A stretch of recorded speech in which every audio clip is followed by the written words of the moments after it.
Assalamualaikum warahmatullahi wabarakatuh. Alhamdulillahirabbil alamin wa bihi nasta'in dunya waddin wa ala alihi washabihi rasulillahi ajmain. Amma ba'du. Puji dan syukur kita sama-sama panjatkan kehadirat Allah Subhanahu wa taala yang senantiasa melimpahkan rahmat taufik hidayahnya kepada kita semua sehingga pada sore hari ini kita bisa berkumpul dan dipertemukan dalam proses belajar mengajar pada kelas Diska 26 ya di semester 2 ini. Mudah-mudahan pertemuan kita hari ini mendapatkan ridho dan berkah dari Allah Subhanahu wa taala ya. Dan kita selalu senantiasa diberikan kemudahan dalam menyerap berbagai ilmu yang baik, terutama ilmu agama khususnya ya. Dan sholawat serta salam semoga tetap tercurah ruahkan kepada junjungan kita Habibana wa Nabiyana Muhammad Sallallahu Alaihi Wasallam, pada para keluarganya, sahabat-sahabatnya, tabi'in-tabi'innya, serta seluruh umatnya, termasuk kita, mudah-mudahan ya, diantaranya yang selalu taat patuh terhadap ajaran beliau, yang mudah-mudahan juga kelak kita semua mendapatkan syafaatnya dari Rasulullah Sallallahu Alaihi Wasallam di akhirat nanti. Mahasiswa dan mahasiswi Bapak Ibu kelas Dinas Gabungan 26 yang sangat saya banggakan, untuk perkuliahan hari ini perlu diketahui ya dan perlu saya sampaikan bahwa ini merupakan perkuliahan terakhir di semester 2 pada mata kuliah Ekonomi Syariah, karena minggu depan kita akan melaksanakan ujian akhir semester ya Bapak Ibu, tolong diingatkan. Nah, kemudian untuk kelompok-kelompok yang belum mengirimkan tugas kelompoknya ya, baik itu yang sudah presentasi maupun yang belum presentasi, apalagi dimohon untuk segera mengirimkan tugasnya ya, karena ini menjadi indikator dari nilai akhir ya, karena nilai akhir itu indikatornya adalah dari keaktifan, kehadiran, kemudian tugas-tugas dan UTS serta UAS ya, dan UTS-nya sudah kemarin minggu yang lalu kita sudah laksanakan ya, dan hasilnya sudah kita simpan untuk diakumulasikan menjadi sebuah nilai akhir. Jadi nilai akhir akumulasi dari semua indikator tadi. Maka sangat disayangkan jika kelompok yang belum mengirimkan tugasnya itu indikator tugasnya mungkin tidak ada, kosong. Jadi walaupun UAS-nya nanti nilainya bagus ya, itu bisa jadi nilai akhirnya berkurang ya, bahkan jelek. Apalagi kalau UAS-nya juga kecil ya, atau tidak mengikuti, itu sangat disayangkan. Baik Bapak Ibu, untuk Diskab 26 ini semester 2 minggu terakhir ya perkuliahan, karena minggu depan semua mata kuliah pasti sudah melaksanakan ujian akhir semester. Nah, kemudian untuk mata kuliah ekonomi syariah tadi, hari ini kebetulan ya presentasi terakhir. Nah, maka dari itu kalaupun ada kelompok yang belum presentasi, bagaimana, tidak apa-apa, dikirimkan saja hasil kerja kelompoknya, baik makalahnya, PPT-nya maupun video presentasinya, walaupun tidak dipresentasikan di depan kelas, tetapi paling tidak dosen akan menilai hasil presentasinya begitu ya. Jadi dipersilakan untuk mengirimkan. Dan terima kasih hari ini kepada kelompok 7 gitu ya, kalau tidak salah ini kelompoknya Teh Damai, Damayanti, kemudian juga Pak Rido dan teman-teman ya yang sudah selesai, dan alhamdulillah PPT-nya sudah saya terima, makalahnya sudah saya terima, dan videonya juga sudah saya terima. Dan hari ini kelompok ini akan mempresentasikan hasil tim kerja kelompoknya ya. Ini hasil kerja kelompoknya, coba kita share screen dulu ya. Oh bukan yang ini yang punya saya, kita share screen dulu bentar. Dan saya sudah coba cek dan periksa ya hasilnya, alhamdulillah luar biasa bagus, dan kita akan menyimak bersama ya. Oh bukan yang ini juga ya, mana ya ini share screen, oh ini Zoom, bukan juga ya, bukan juga. Coba kita buka dulu dan cari dulu ya. Oh ini, oh ya ya ya, ya. Baik, kelompoknya Teh Damai, Nur Malasari, Muhammad Raditya, dan Kang Rido ya, yang sudah berhasil atau selesai menyelesaikan tugasnya gitu ya. Dan coba kita ini share screen, karena saya share screen-nya langsung di Google Drive-nya ya. Dan untuk mempersingkat waktu, saya kira dipersilahkan saja untuk kelompok 6 ya, kelompok 6, maaf tadi saya bilang kelompok 7, dengan pokok bahasan penyelesaian sengketa ekonomi syariah ya, terdiri dari Damayanti, Nur Malasari, Muhammad Raditya, dan Ridho Pamungkas untuk mempresentasikan ya. Silakan, dan teman-teman kelas lain atau kelompok lain, audiens, silahkan untuk menyimak, dan kalaupun ada yang mau dipertanyakan dipersilahkan melalui WA group ya. Baik, silahkan kelompok 6 untuk mempresentasikannya ya.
atau menetapkan. Menurut istilah berarti menetapkan hukum syara'. Pada suatu peristiwa bersenjata untuk menyelesaikan secara adil dan mengikat. Orang yang diberikan wewenang menyelesaikan perkara kepada pengadilan semacam ini disebut al-qadhi yang berarti hakim. Yang kedua yaitu penyelesaian sengketa di luar pengendalian atau yang dikenal dengan alternatif penyelesaian sengketa dilakukan dengan cara konsultasi, negosiasi, konsiliasi atau penilaian ahli.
Ya, isi hasil sama naon.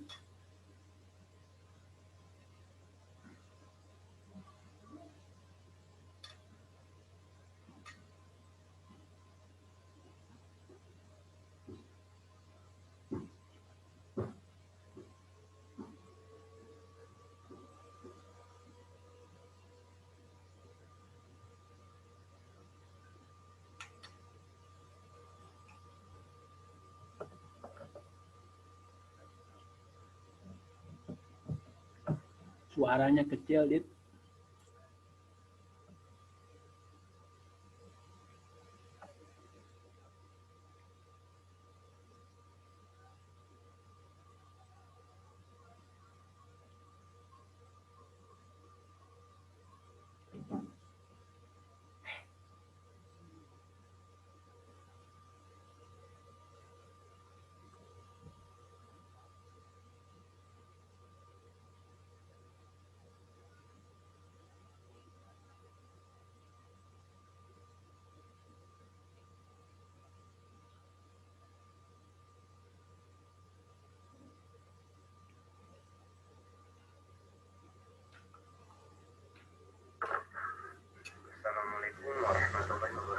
Waalaikumsalam warahmatullahi wabarakatuh.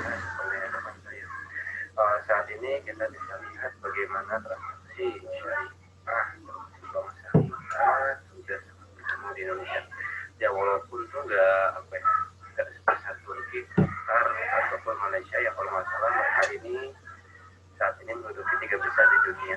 Tapi ini adalah sebuah bukti dan antusias yang sangat luar biasa bahwa transaksi syariah ini adalah momen yang sangat ditunggu-tunggu oleh kita semua.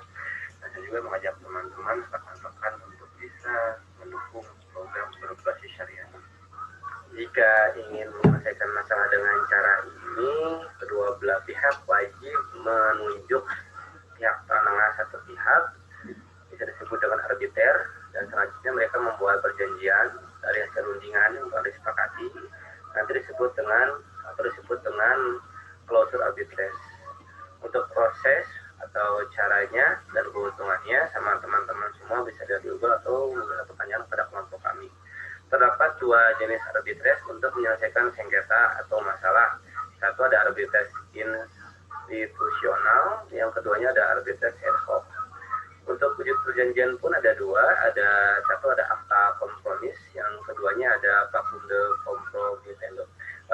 nggak saya jelaskan pengertiannya, barangkali teman-teman bisa langsung nanya aja ke kelompok kita, nanti insya Allah kita bantu jawab. Selanjutnya saya akan menambahkan publik dengan cara atau metode mediasi. Ini sama masih masuk ke litigasi ya, dilakukan di luar pengadilan. Ya kalau Sarawak itu pengertiannya hampir sama seperti arbitres, hanya saja di mediasi ini pihak ketiga itu dia nggak ikut ambil keputusan. Jadi untuk yang ambil keputusan itu ya opsi lah, ya kedua belah pihak yang berkonflik ini gitu. Dan di endingnya pun nantinya kalau di mediasi ini itu nggak cuma win loss, tapi win-win solution juga bisa gitu kan. Karena kalau di arbitration itu rata-rata hasilnya tuh endingnya tuh nanti ada win loss, ada yang menang, ada yang kalah. Ada beberapa jenis mediasi, cuma nggak akan saya bahas juga di sini. Ada keuntungannya juga sama, ada tahapan juga. Jadi lebih jelasnya nanti bisa langsung tanya kita aja nih, kita jawab ya, karena waktu dapat kelamaan juga ya. Kita persingkat aja. Yang paling penting sih ada hal-hal yang harus diperhatikan saat kita melakukan mediasi. Ya, salah satunya juga emosi. Jadi emosi bisa ditahan, dikontrol, jangan sampai kita berlebihan. Ya, selanjutnya yang ketiga, jangan sampai hilang netralitas, jangan sampai dia memilih salah satu pihak. Jadi dia benar-benar pure sebagai penengah yang baik. Untuk kesimpulannya, sengketa pasti terjadi ya, cuman kita berharap kepada pihak-pihak terkait dapat menyelesaikan sengketa tersebut dengan metode-metode yang telah ada. Ya, kami sebagai Muslim, khususnya kelompok kami sangat mendukung program berbasis syariah ini. Ya, bukan kita mengesampingkan konvensional, cuma dengan negara Muslim terbesar dunia sudah sangat wajib dan seharusnya Indonesia menerapkan transaksi berbasis syariah ini. Karena sudah dijelaskan di hadis-hadis atau di ayat Quran yang menjelaskan tentang ya transaksi syariah itu gitu kan. Sekian dari kelompok kami, maaf jika ada kesalahan kata atau misalkan ada hal yang kami mengerti, ditanyakan langsung. Terima kasih waktunya. Wassalamualaikum warahmatullahi wabarakatuh. Waalaikumsalam warahmatullahi wabarakatuh. Terima kasih kelompok 6 ini bagus sekali ya, luar biasa. Tadi Teh Damai, kemudian teman yang lain Raditya, kemudian juga Kang Ridho tadi luar biasa bagus materinya. Kemudian di ending kesimpulannya pun bagus dan saya kira ini sudah bagus ya. Cuma memang perlu kita ketahui bahwa dalam bertransaksi ya, transaksi syariah itu ada banyak ya, terutama dalam berbisnis, dalam berekonomi ada jual beli ya, jual beli pun ada konsep murabaha, ada konsep bai salam, ada bai istaman adil, ada bai istisna ya, kemudian juga ada sewa ijaroh mentahiyah bitamli seperti perhotelan ya, itu kamar-kamar itu akadnya, transaksinya itu memakai akad sewa ya, ijaroh, tapi tidak diakhiri dengan kepemilikan, dia hanya memindahkan hak guna pakai saja ya. Itu Pak Ridho yang Islamik itu sudah hotelnya sudah menggunakan pola syariah tuh, itu berarti pakai akad ijaroh tuh. Jadi kalau saya berkunjung ke sana sewa kamar semalam gitu ya, itu pakai akad ijaroh tuh. Jadi banyak sekali transaksi-transaksi dalam bermuamalah yang sudah dengan pola syariah, termasuk juga dalam kerjasama usaha, investasi ya, baik saham, reksadana, obligasi maupun simpanan ya, simpanan itu dengan pola mudharabah. Jadi kalau Bapak Ibu bertransaksi simpanan kerjasama usaha di bank syariah mandiri misalnya, atau di bank syariah Indonesia ya sekarang karena sudah merger bergabung antara BRI Syariah, BNI Syariah dan Mandiri Syariah, itu pasti ada akad syirkah kerjasama usaha menggunakan transaksi akad mudharabah ataupun musyarakah ya di situ. Jadi banyak implementasi yang sudah sesuai syariah. Nah, dampak dari transaksi itu kan tidak selamanya mulus ya. Nah, selalu ada terjadi hal-hal, entah itu yang disengaja maupun tidak disengaja. Yang tidak disengaja pun ada banyak faktor ya, apakah itu memang resiko usaha ataupun memang beresiko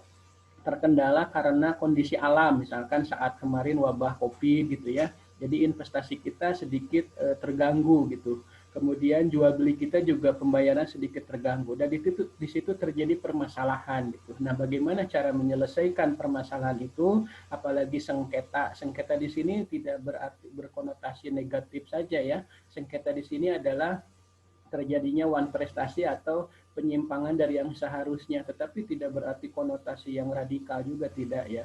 Nah, penyelesaiannya tadi sudah disampaikan oleh kelompok ini bagus sekali ya gitu melalui mediasi, kemudian juga ada kalau memang ada orangnya beritikat baik, kemudian karakternya masih punya niat untuk bayar, ini kan diselesaikannya tadi melalui mediasi, musyawarah. Tapi ada juga yang karakternya kemampuannya ada, sebenarnya dia ada mampu, tetapi melama-lamakan. Oh, kalau itu karakternya jelek, mungkin badan arbitres tadi ya yang Pak Ridho sampaikan tadi ini menjadi solusi. Dan tadi ada Basarnas, kemudian juga pengadilan agama ya, karena ini hutang piutang dan termasuk kategori hukum perdata. Jadi penyelesaian sengketa kalaupun tidak mediasi masih belum beres diselesaikan, itu kita menyerahkan ke pengadilan agama. Di situ ada semacam badan arbitresnya ya pengadilan. Jadi di pengadilan agama itu bukan untuk urusan cerai saja ya pernikahan, tetapi ada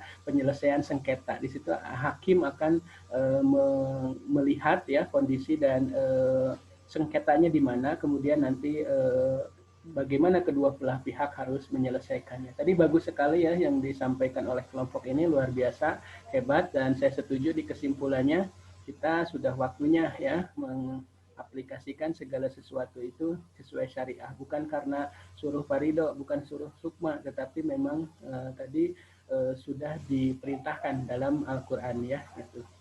Luar biasa kelompok ini, pokoknya bagus. Silahkan tadi sesuai apa yang dikatakan oleh kelompok ini juga, khususnya tadi oleh Pak Ridho, barangkali ada hal-hal yang masih kurang paham dan perlu didiskusikan, silahkan ya melalui grup WA untuk disampaikan ke kelompok 6 ini. Dan kelompok 6 saya Damai dan teman-teman sudah siap untuk menanggapi semua materi atau pertanyaan yang ditanyakan.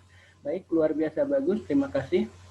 Mohon maaf juga dari saya apabila ada kesalahan dan kekurangan, dan mengingatkan sekali lagi jika minggu depan sudah tidak ada lagi perkuliahan ya, yaitu tugas-tugas yang belum masuk silahkan dimasukkan saja, dikirimkan, diselesaikan, kemudian minggu depan kita melaksanakan ujian akhir semester.